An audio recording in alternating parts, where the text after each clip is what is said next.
Então, sejam bem-vindos quem está aqui, bem-vindo quem vai chegar depois, quem vai assistir essa aula depois também. A gente hoje está fazendo a aula 4, né, de pneumatologia, que é o estudo da pessoa do Espírito Santo, né? Esse terceiro ser da divindade.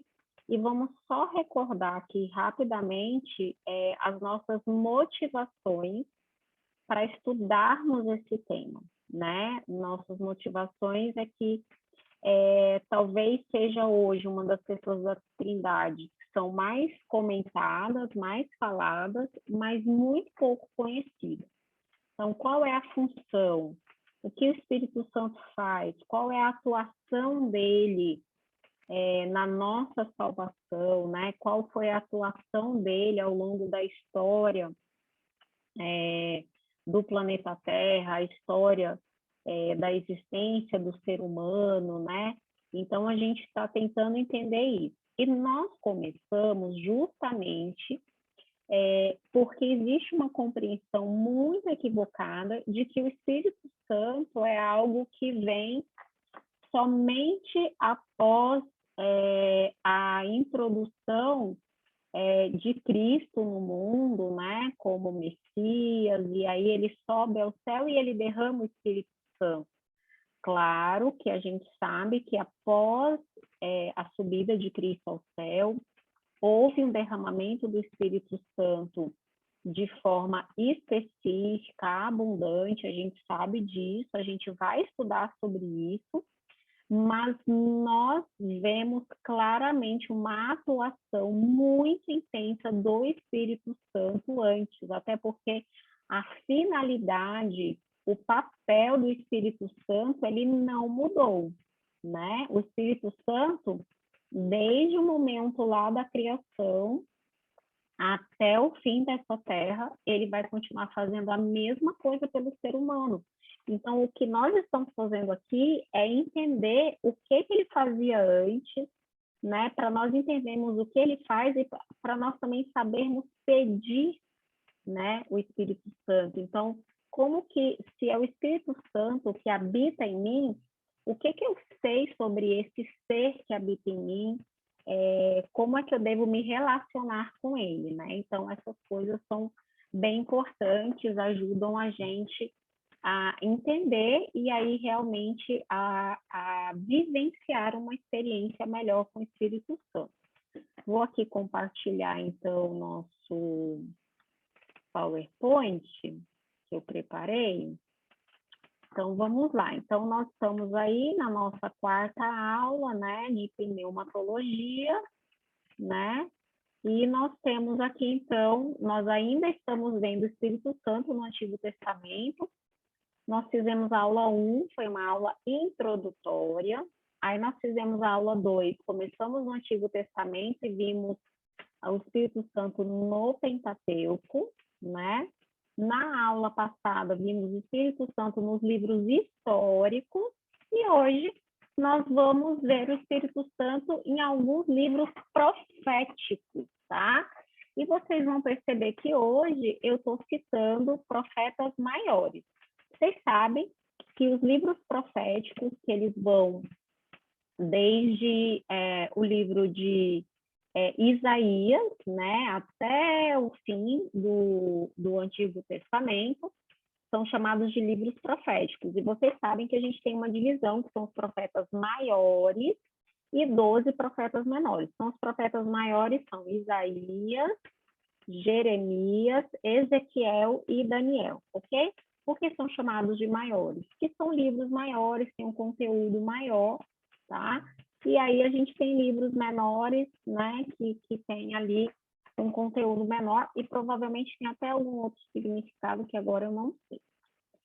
Nos livros proféticos, basicamente, Isaías e Ezequiel, que falam muito da pessoa do Espírito Santo, a gente vai ler vários textos hoje, nós vemos duas coisas. Primeiro, eles mostram em várias partes a função do Espírito Santo, o que ele estava fazendo em prol do ser humano, tá? E eles também nos dão um vislumbre daquela natureza do Espírito Santo, que foi algo que a gente viu na primeira aula, né? Porque o nosso desafio da primeira aula era responder a pergunta: será que o Espírito Santo é um ser, né? É um ser pessoal, né? Ele é Deus, ele é onipotente, ele é onipresente, ele é onisciente, ele é divino, ou será que ele é só um poder? Ele é uma força que emana de Deus e que me inunda, e aí eu fico pronta para alguma coisa. E aí a gente realmente já viu que a Bíblia coloca o Espírito Santo, né, como sendo realmente um ser pessoal, com vontade própria, com desejo, com ações e, acima de tudo, um ser igual a Deus, que vai muito além, então, né, de ser somente um indivíduo. Ele é um ser igual a Deus, colocado em pé de igualdade com Deus, assim como Deus Pai, Deus Filho, e a gente tem Deus Espírito Santo, né? E aí, então, vamos começar, né, as nossas leituras. A gente vai ler, então, primeiro Isaías. A gente vai começar a ver essa questão do Isaías 32,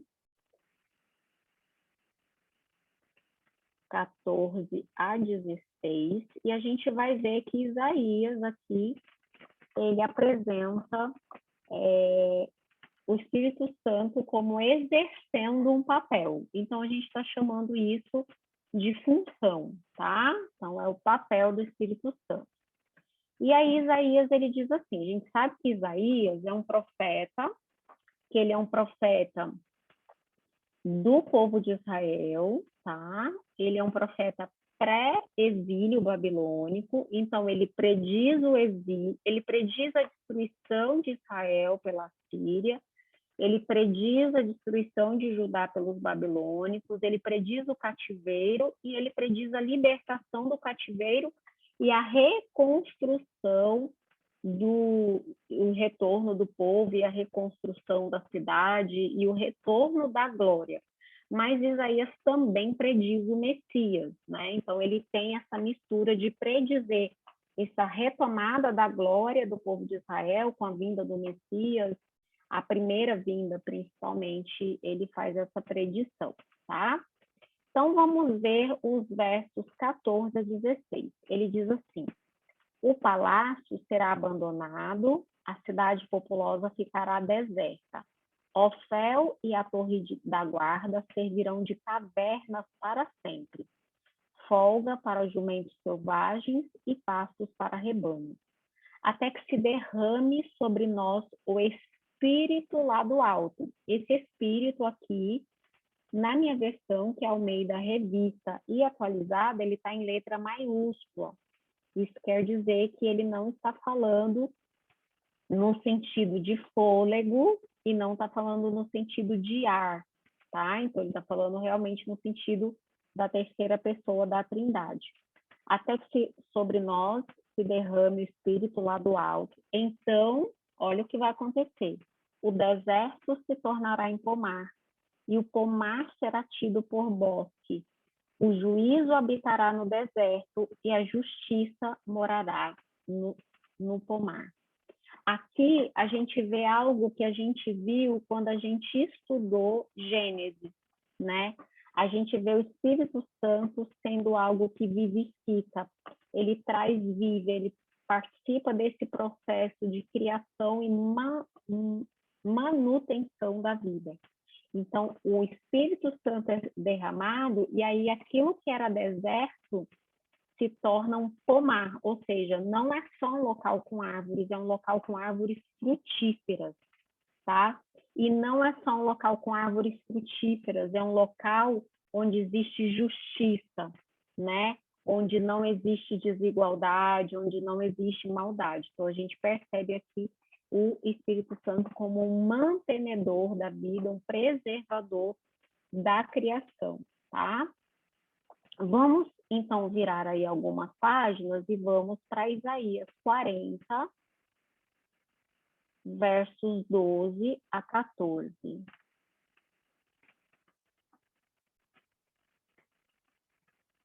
Aqui, Isaías está dizendo assim, olha, quem na concha de sua mão mediu as águas e tomou a medida dos céus a palmos?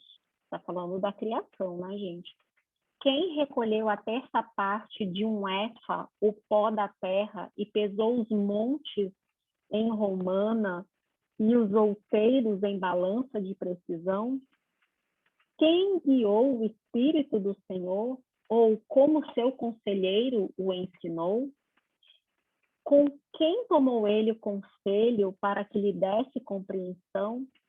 Quem o instruiu na vereda do juízo e lhe ensinou sabedoria e lhe mostrou o caminho do entendimento? Então, aqui, gente, primeiro, você vê que o Espírito Santo ele é colocado num contexto de criação, né? Porque quando Isaías começa a perguntar quem mediu as águas com as conchas de suas mãos, quem foi que pegou o pó da terra como se fosse um efa? Efa era uma medida, tá, gente? De que eles mediam grãos e farináceos daquela época. Quem pesou os montes? Contexto, então, uma pergunta que nos remonta a quem é o criador de todas as coisas, quem foi que fez tudo isso? Parecem aquelas perguntas feitas a Jó, né? Que Deus faz para ele. Jó, onde você estava quando eu lancei as estrelas no céu e dei nome a cada uma delas?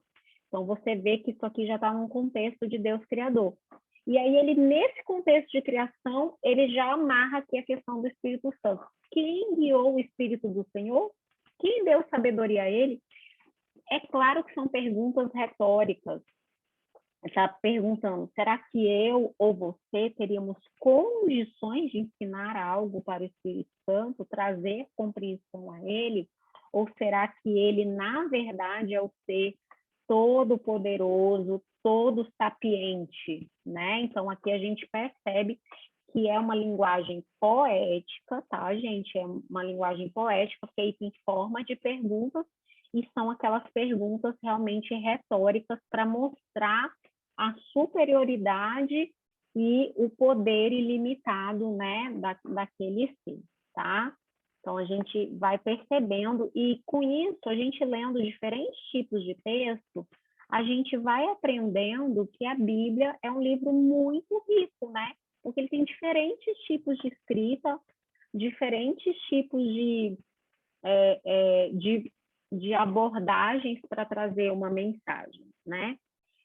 Isaías 44, 3 e 4, a gente vê de novo um texto muito parecido com o que a gente viu em Isaías 32. Olha só, é uma promessa de Deus. Lá em Isaías 44 já é Deus fazendo uma promessa. Ele diz assim, olha, porque derramarei água sobre o sedento e torrentes sobre a terra seca. Derramarei o meu espírito sobre a tua posteridade e a minha bênção sobre os teus descendentes. E brotarão como a erva, como salgueiros junto às correntes das águas. Então, a gente sabe que essa linguagem de comparar pessoas, né, humanos, com árvores é uma coisa muito comum da Bíblia, né? Então, árvore frondosa, né, plantada junto ao ribeiro, assim, ao justo, etc. Jesus fala, olha, aquele que está em mim produz muito fruto, né? Quem não está em mim, ele seca, ele não produz fruto, a gente corta e lança fora. Paulo diz que a gente é um ramo enxertado na videira e que o ramo original, que era o povo de Israel, foi cortado porque não deu fruto. Então, essa linguagem de planta é muito utilizada. E aqui você percebe o quê? Você percebe que essa coisa de brotar, de produzir fruto, de ficar forte como um salgueiro plantado junto a uma corrente de água, e você imagina para quem mora numa região desértica, essa figura ela é extremamente significativa, e para nós talvez tenha menos significado, porque o que acontece? Nós moramos numa região, né, particular, do país, por onde você olha, você vê vegetação extremamente verde. E aí você sobe num barquinho desses e você percorre aí 5 minutos e você vê mata, mata, mata e coisas verdes. Então, assim, você pensa assim, fica, tipo, é comum pra gente. Agora, imagina você morar numa região desértica e onde o verde só prospera onde tem um curso de água, entenderam? Onde tem um curso de água. Onde não tem curso de água, é tudo ressequido, são plantinhas miúdas, que não chegam a dar aquele verde, né? E aqui, qual é a figura que ele dá? A figura que ele dá é sobre aquele que é sedento, sobre aquele que espera, eu vou derramar água, né? Eu vou derramar o meu espírito, e aí vai brotar a erva e vai ficar igual uma árvore imensa, frondosa, né?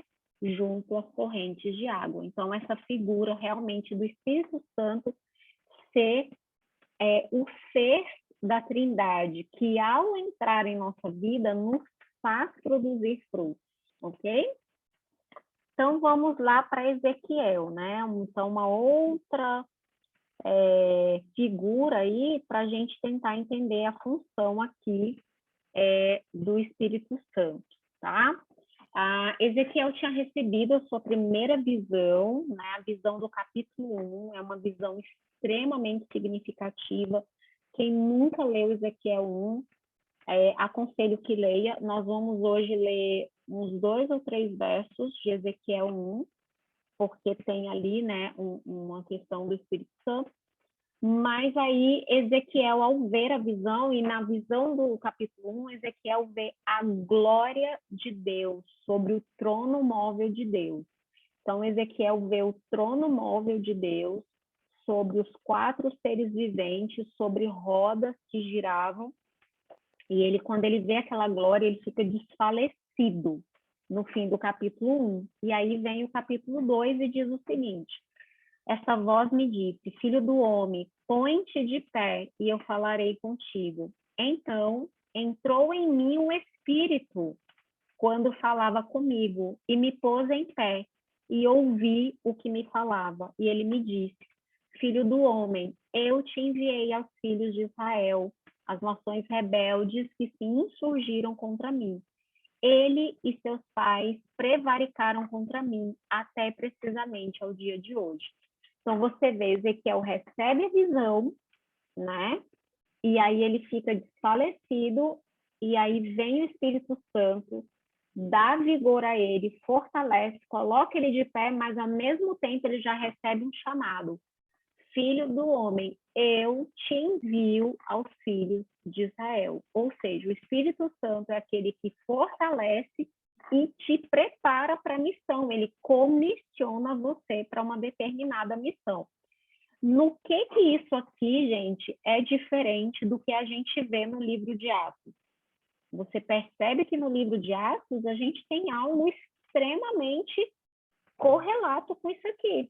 Extremamente. Você vê que os discípulos, eles saem para a missão deles, depois de serem fortalecidos, capacitados pelo Espírito Santo, e eles saem realmente para levar a mensagem. E Ezequiel, ele é chamado para trazer uma mensagem.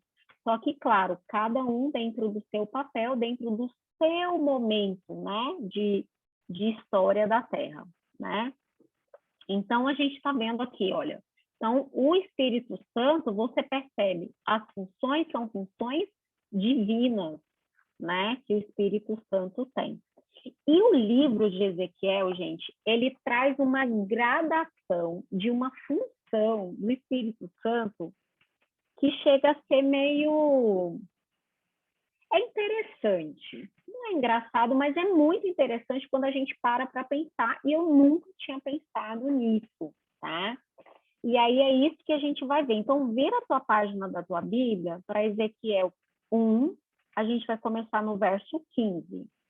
Lembrando que o quê? Essa é a visão de Ezequiel, ele vê o trono móvel de Deus que está em cima de uma plataforma, que é como se fosse um mar de vidro, Embaixo ele vê 4 seres viventes, que são 4 figuras angelicais, que tem 4 rostos, 4 asas, etc. E ao lado dessas figuras ele vê rodas, ok?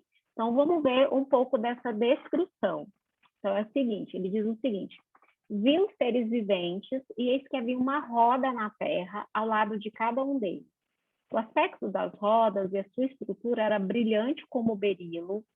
Tinham as 4 a mesma aparência, cujo aspecto e estrutura era como se tivesse uma roda dentro da outra.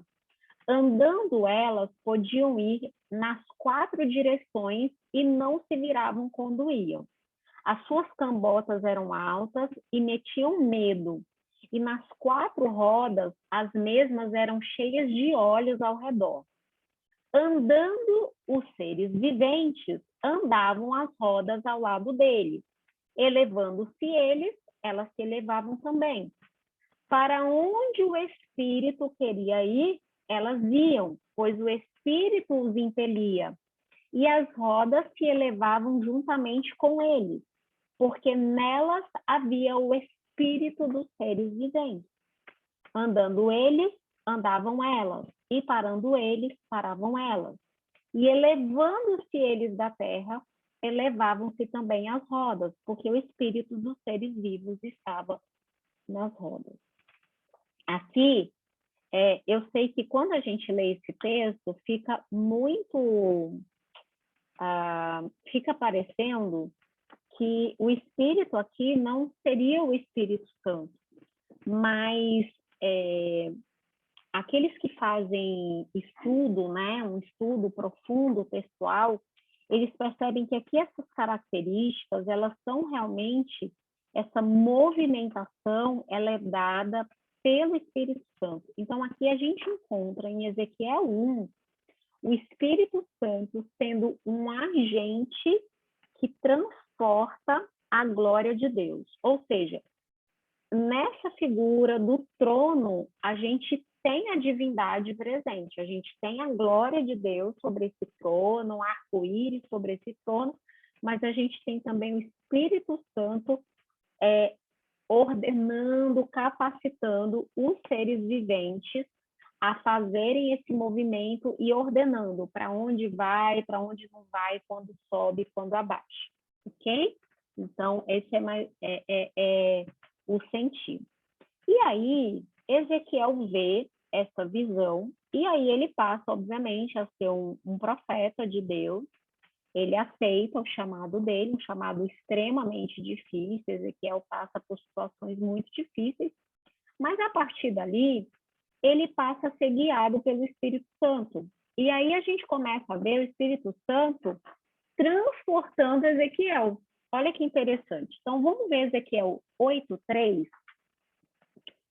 que diz assim, olha: estendeu ela dali uma semelhança de mão e me tomou pelos cachos da cabeça. O Espírito me levantou entre a terra e o céu e me levou a Jerusalém em visões de Deus, até a entrada da porta do pátio de dentro, que olha para o norte, onde estava colocada a imagem dos ciúmes que provoca o ciúme de Deus. Capítulo 8 de Ezequiel começa um dos capítulos mais tristes da Bíblia. É quando Deus, o Espírito Santo, transporta Ezequiel em visão para Jerusalém, lembrando que Ezequiel era um cativo na Babilônia. Ele morava às margens do rio Quebar, ele não morava na capital Babilônia, ele morava ali na região da península, ok? E ele é chamado para profetizar ao povo que está em cativeiro, mostrando por que eles tinham sido levados para cativeiro, qual era a intenção de Deus com isso, o que ainda ia acontecer, porque a cidade ainda não tinha sido totalmente destruída, e ele também faz as profecias da restauração e do retorno.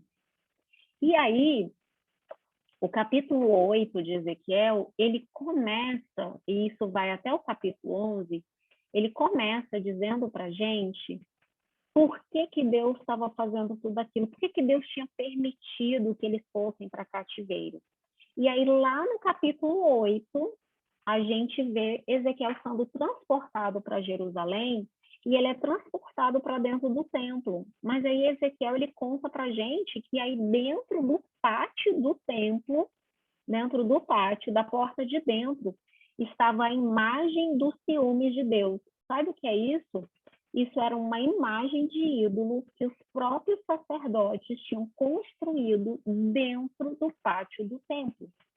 E aí Ezequiel vai vendo a idolatria sendo praticada dentro do templo de Jerusalém, né? E aí a gente vê que tinham cômodos lá que eram feitos com todo tipo de imagem. A gente vê a visão final, a gente vê no pátio externo mulheres de costa para o templo chorando por uma imagem de um deus chamado Tammuz. A gente vê, no fim desse processo todo, 24 sacerdotes, e a gente sabe que os turnos dos sacerdotes eram feitos de 24, a gente vê 24 sacerdotes de costa para o templo e de frente para o portal, para o Deus Sol, adorando o Deus Sol. E eu digo que esse é um dos capítulos mais tristes da Bíblia, porque Deus vai mostrando isso para Ezequiel até o momento que ele fala assim: você está vendo, Ezequiel, o que eles fizeram? Como é que eu posso continuar habitando nessa casa? E aí Deus sai do templo e a glória que vai do templo, né? Aquela glória que inundou o templo quando Salomão construiu, essa glória que vai para sempre, né? Então, é realmente muito triste. Mas aí a gente já vê aqui o Espírito Santo transportando Ezequiel. E a gente vê esse transporte também lá em Ezequiel 11, verso 1, né? Quando ele diz assim: então o Espírito me levantou e me levou à porta oriental da casa do Senhor, a porta que olha para o Oriente. À entrada da porta estavam 25 homens. 25 por quê? Porque eram sumo sacerdote e 24 anciões, hein, gente? 25 homens. No meio deles eu vi Jazanias, filho de Azur, e a Pelatias, filho de Benaías, príncipes do povo. Ou seja, eles eram ali pessoas proeminentes, sacerdotes proeminentes. E eles estavam o quê? De costas para o templo, virado para o Oriente, que é o local de onde o sol nasce. Tá? Então, aí eles estavam praticando essa adoração a Deus, ao Deus Sol. E aí Deus avisa que ele vai realmente abandonar a cidade. E aí, quando Deus abandona a cidade vira uma presa fácil, obviamente, para a terceira invasão de Nabucodonosor, que foi a terceira invasão que destruiu tudo, inclusive destruiu completamente o templo, tá? Então, a gente já viu o Espírito Santo como um agente que transporta a glória de Deus, e agora ele é o agente que transporta Ezequiel em visão, né? E aí, vamos ver também isso lá em Ezequiel 37, de 9 a 14. Tá? Ezequiel 37, gente, tem a visão de Ezequiel que talvez seja a visão mais famosa de Ezequiel, que é a visão do Vale dos Ossos Secos. Talvez você nem sabe quem é Ezequiel, mas você já ouviu falar na visão do Vale de Ossos Secos. Ezequiel é levado, ele vê um vale de ossos, né, secos, e aí é pedido para que ele profetize sobre esses ossos, para que eles criem carnes, tendões, etc. E a gente vai ver a continuação, está lá no verso 9, diz assim: então ele me disse, profetiza ao Espírito, profetiza ao Filho do Homem, e diz-lhe, assim diz o Senhor Deus, vem dos quatro ventos, ó Espírito, e assopra sobre esses mortos, para que vivam. Profetizei como ele me ordenara, e o Espírito entrou neles, e viveram, e se puseram em pé, um exército sobremodo numeroso. Então ele me disse, filho do homem, Estes ossos são toda a casa de Israel. Eis que dizem: os nossos ossos se secaram e pereceram a nossa esperança. Estamos de todo exterminados. Portanto, profetiza e diz-lhes: assim diz o Senhor Deus: eis que abrirei a vossa sepultura e vos farei sair dela, ó povo meu, e vos trarei a terra de Israel. Sabereis que eu sou o Senhor, quando eu abrir a vossa sepultura e vos fizer sair dela, ó povo meu, pois porei em vós o meu espírito e vivereis, e vos estabelecerei na sua própria terra. Então sabereis que o Senhor disse isso e eu o fiz, diz o Senhor. É linda essa profecia, gente. Capítulo 37 de Ezequiel, Judá já estava completamente destruída, o templo já estava destruído, e os judeus, no cativeiro, o que eles diziam era: nós somos ossos secos, ou seja, acabou, nós não temos mais esperança, acabou, está tudo acabado para nós. E aí vem Deus e diz assim: diz para eles que eu vou colocar sobre eles o meu espírito, eu vou vivificar, e desse monte de ossos secos eu vou fazer um exército vivo, e muito mais do que isso, eu vou trazer eles de volta para casa. Então, você vê a gradação da ação do Espírito Santo no livro de Ezequiel. Ele transporta a glória de Deus, ele transporta o profeta, e ele seria o agente de transporte do povo para a sua terra.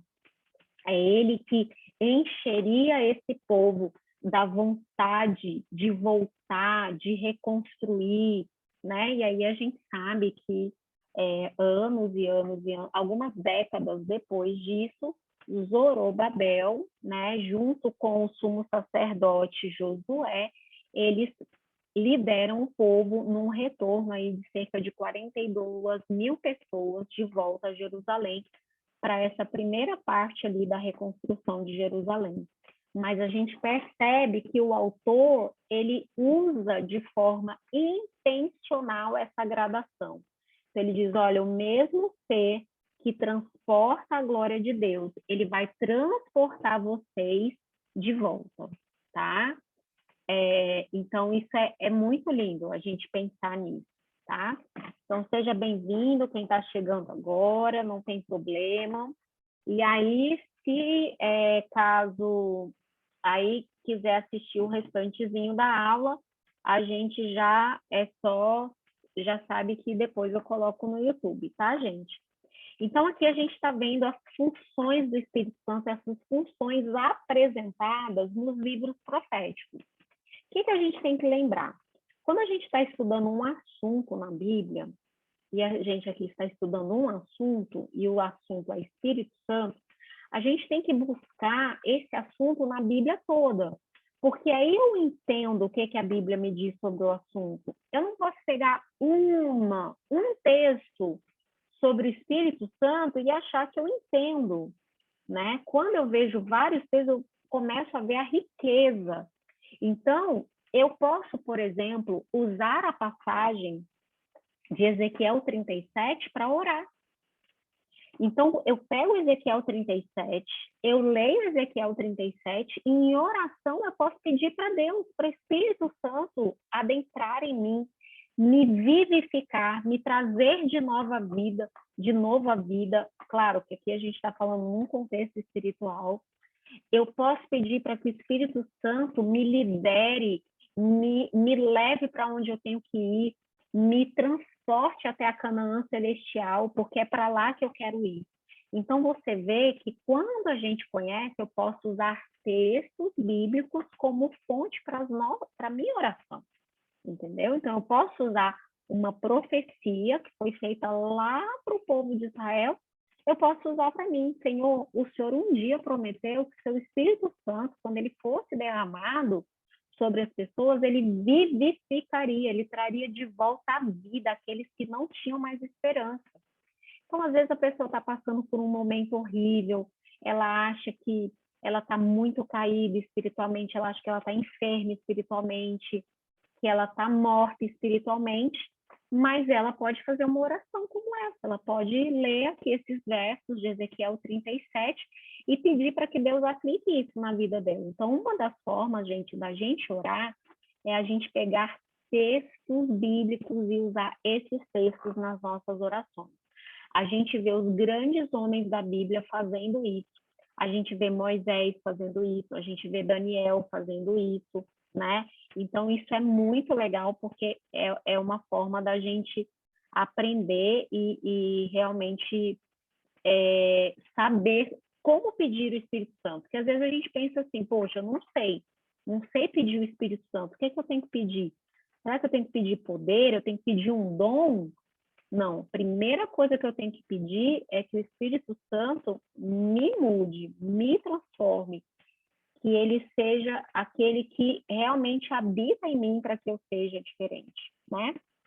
Então, vamos ver aqui mais 2 versos com funções do Espírito Santo. Uma está em Ezequiel, a gente estava no capítulo 37, vamos virar a páginazinha, capítulo 36, verso de 25 a 27, tá? Olha que é justamente sobre isso que eu estava acabando de falar agora. Então, qual a primeira coisa que eu tenho que pedir do Espírito Santo? Será que é poder? Será que é um dom? Será que é uma capacitação? Será que eu tenho que pedir uma missão para o Espírito Santo? Que é o Espírito Santo, né, que nos dá as nossas missões, os nossos propósitos, né?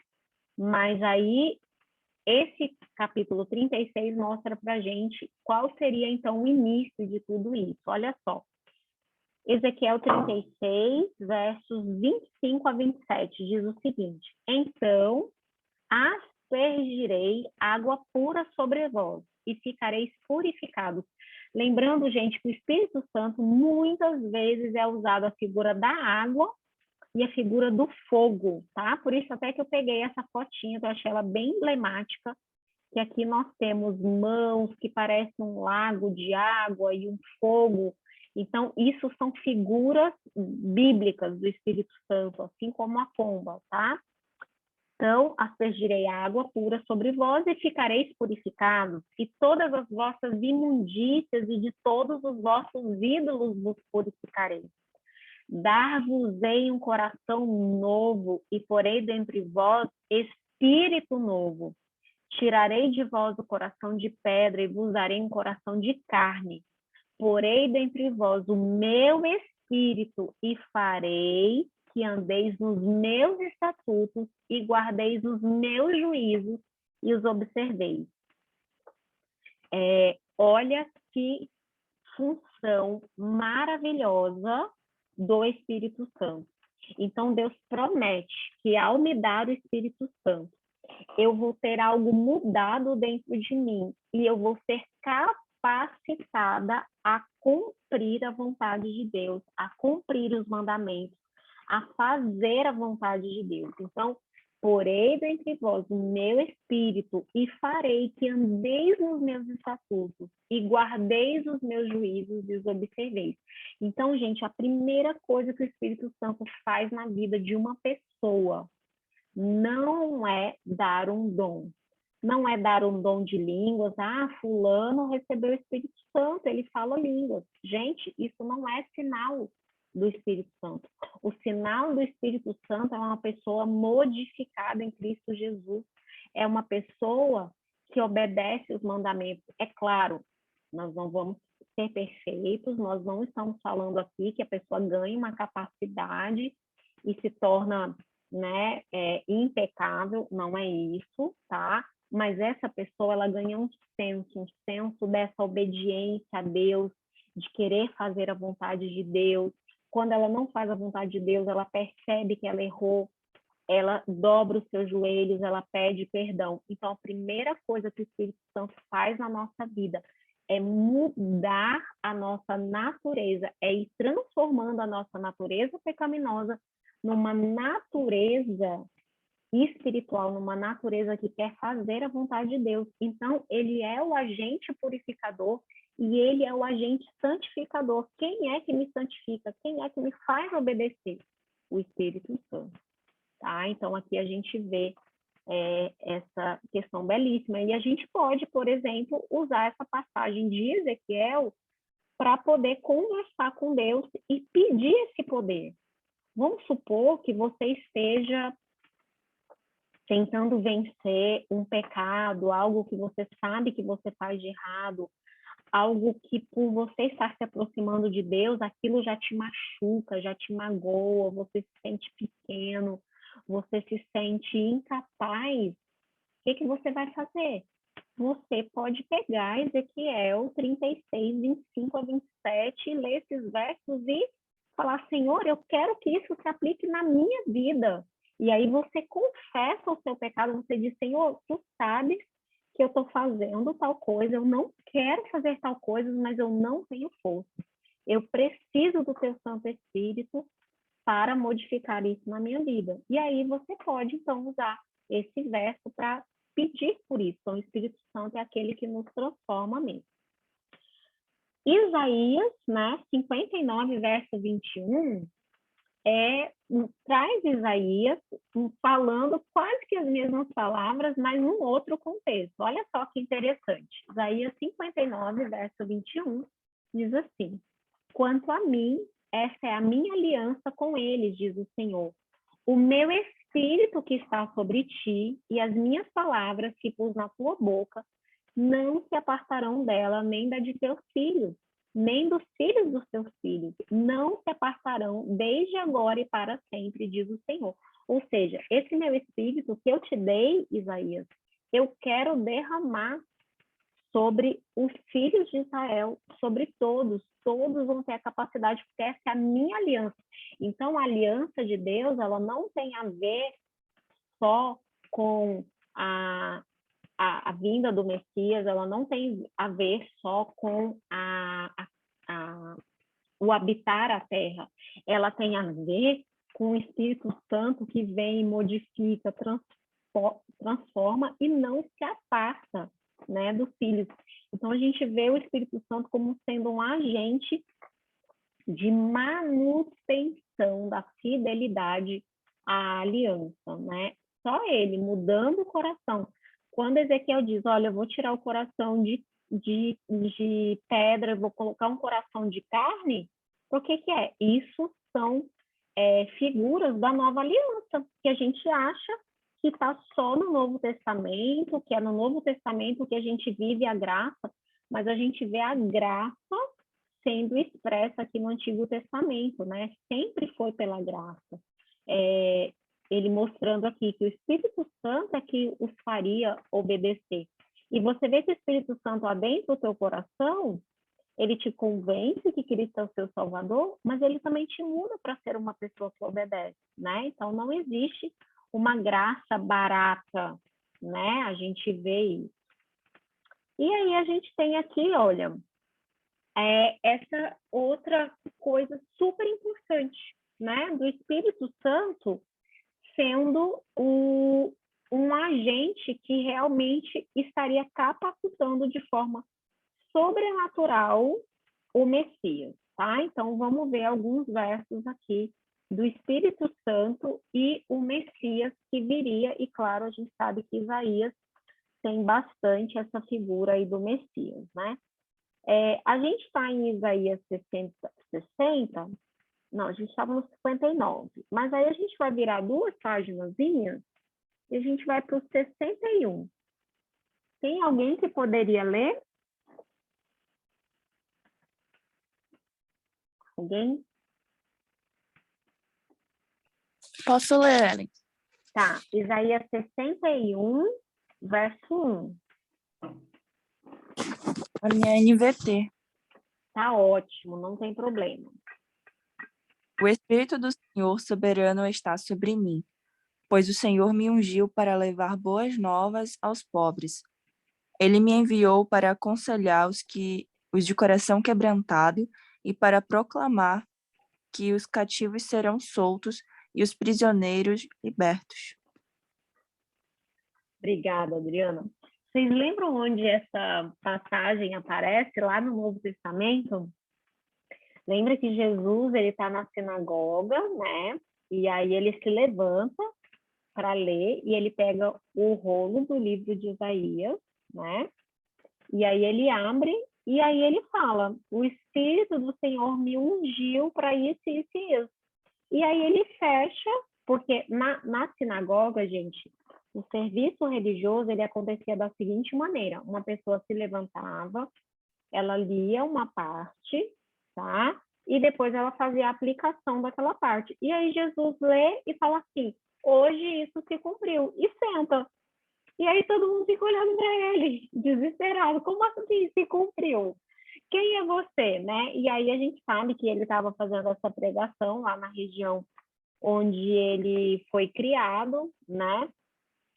E aí ele não foi muito bem aceito lá nessa região onde ele foi criado, né? Que é a região lá de Nazaré, né?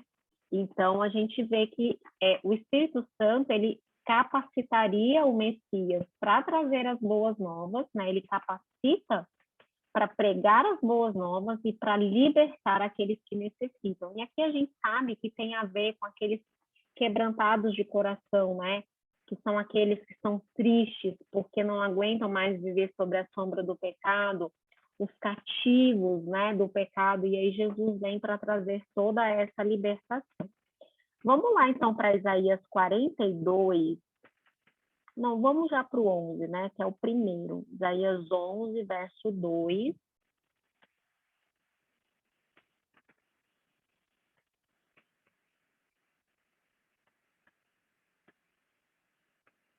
Isaías 11, verso 2 diz assim, olha, repousará sobre ele o Espírito do Senhor, o Espírito da sabedoria e de entendimento e de conselho e de fortaleza, o Espírito de conhecimento e de temor do Senhor.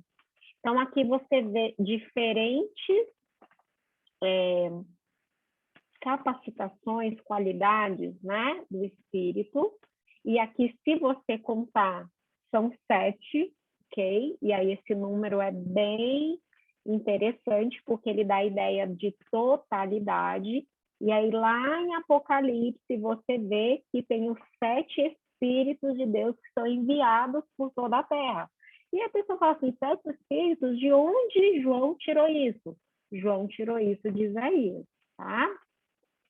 Espírito do Senhor, de sabedoria, de entendimento, de conselho, de fortaleza, de conhecimento, de temor do Senhor. Tá? E aqui você vê que o Messias ele seria capacitado com todas essas qualidades, ele estaria repleto, cheio do Espírito Santo, tomado pelo Espírito Santo, que é isso que o número 7 significa, ele significa plenitude, totalidade, tá? E você vê que são as próprias características do Espírito Santo, né? De um ser divino, sabedoria, entendimento, conselho, fortaleza. Então, essa passagem é uma passagem bem significativa. Também a gente lembrar, e a gente lembrar que Jesus, né? Realmente ele se revestiu de todo o poder do Espírito Santo. E o que Jesus tinha de diferente da gente, né? Ele era um ser divino, sim, mas a divindade dele estava completamente submissa durante todo o tempo em que ele viveu na Terra. E ele era capacitado através da comunhão com Deus, através da oração. Né? Ele realmente foi ungido pelo Espírito Santo, ele foi capacitado, mas ele fazia isso como qualquer ser humano hoje pode fazer, tá? Tanto que ele diz para os discípulos, e a gente vai estudar isso depois, que quando eles recebessem o Espírito Santo, eles fariam coisas muito maiores que ele fez, tá? Então, vamos para o 42, verso 1, né? Aí, tudo aqui promessas que estão sendo feitas, que seriam cumpridas no Messias, né? Ele diz assim, olha, eis aqui o meu servo, a quem sustenho, o meu escolhido, em quem a minha alma se compraz. Eu pus sobre ele o meu espírito e ele promulgará o direito para os gentios.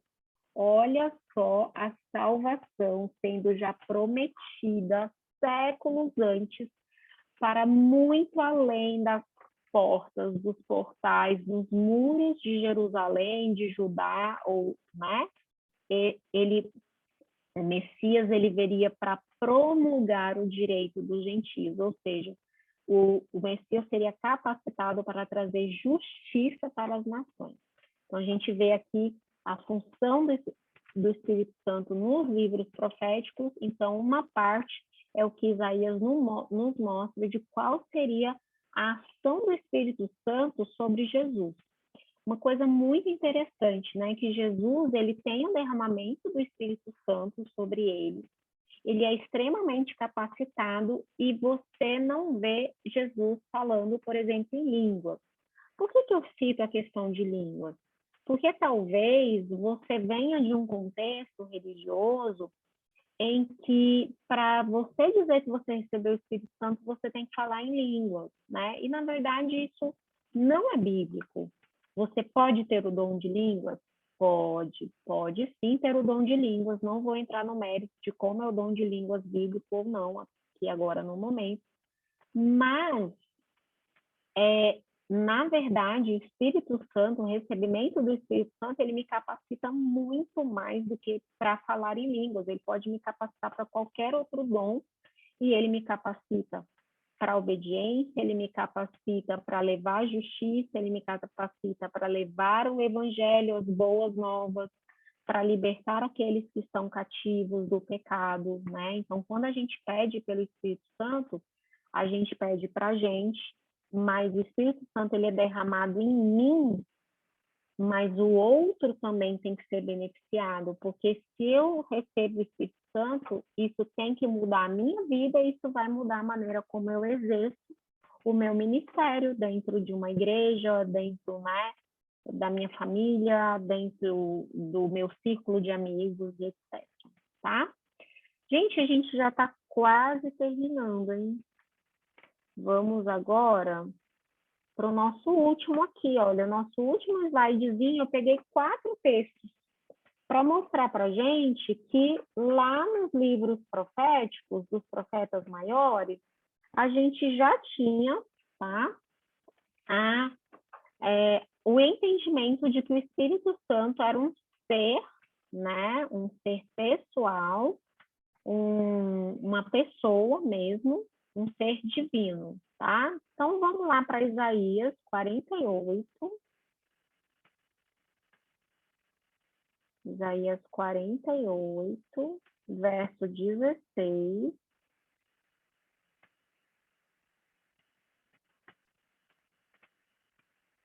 Ele diz o seguinte: chegai-vos a mim e ouvi isto. Não falei em segredo desde o princípio. Desde o tempo em que isso vem acontecendo, eu tenho estado lá. Agora o Senhor me enviou a mim e o seu Espírito. Então, você vê, olha só, esse Senhor aqui, gente, na sua Bíblia, né, ele provavelmente está escrito todo com letras maiúsculas. Na minha está. Se ele está escrito Senhor todo com letras maiúsculas, isso quer dizer que isso é, em hebraico, o tetragrama sagrado, que é YHWH, que era o nome impronunciável de Deus. E que nas traduções pode ser traduzido como Jeová, porque é quando você coloca as vogais de Adonai nesse tetragrama, ok? Então, aqui está o tetragrama sagrado. E aqui você vê o Deus, o grande eu sou, enviou o profeta e enviou o seu Espírito. Então, você vê um ser completamente independente do Yahvé, do Deus, né, todo-poderoso. E aqui a gente entende, a gente talvez poderia usar aqui esse Senhor todo com letras maiúsculas, para realmente designar aqui Deus Pai, ok? Então, a gente vê aqui, então, 2 pessoas da Trindade presentes no mesmo verso e sendo independentes uma da outra, ok? Vamos lá para Isaías 63, Isaías 63, de 9 a 11.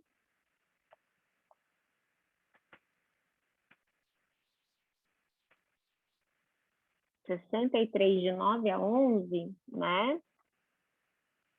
Olha só. Então, ele diz assim: em toda a angústia dele, foi ele angustiado, e o anjo da sua presença o salvou.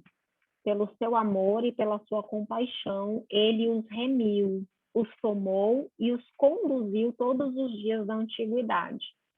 O anjo da sua presença. Esse anjo, na minha versão, está em letra maiúscula. Quando a gente vê letra maiúscula, dizendo o anjo, aqui o anjo da sua presença está falando da condução de Jesus dos israelitas no deserto. Está falando da condução do povo por aquela nuvem que ficava de dia protegendo eles do sol, à noite protegendo do frio. Então, esse é o anjo da sua presença. Aqui está falando de Deus Filho. E aí, olha só, continuando. Mas eles foram rebeldes e contristaram ou entristeceram o Espírito Santo, pelo que se lhes tornou em inimigo, e ele mesmo pelejou contra eles. Então, o povo se lembrou dos dias antigos de Moisés e disse: onde está aquele que fez subir do mar o pastor do seu rebanho? Onde está o que pôs nele o seu Espírito Santo? Então, aqui nós vemos o Espírito Santo como um agente pessoal que, além de auxiliar na condução do povo, ele pode ser entristecido. Então, eles entristeceram o Espírito Santo, e aí o Espírito Santo se tornou inimigo deles. Por quê, gente? Porque o Espírito Santo, ele passa a ser aquele ser que vai acusar essa mente que está em pecado, né? Então, é nessa figura de linguagem que a gente entende que ele se torna um inimigo, né? Vamos lá para Ezequiel, e aí a gente vai ler os nossos dois últimos textos. Ezequiel 11:5. Ezequiel 11:5, né? Diz aqui, olha. Caiu, pois, sobre mim o Espírito do Senhor e disse-me: fala, assim diz o Senhor. Assim tendes dito, ó casa de Israel, porque quanto às coisas que vos surgem à mente, eu as conheço. Então, o Espírito do Senhor foi quem disse as coisas para Ezequiel. Então, aqui a gente tem um ser que fala, ok? Então, a gente tem um ser que fala, né? E aí, o Espírito do Senhor diz, assim diz o Senhor. Então, a gente percebe aí realmente esse caráter divino desse ser da divindade. E Ezequiel 37:9, né?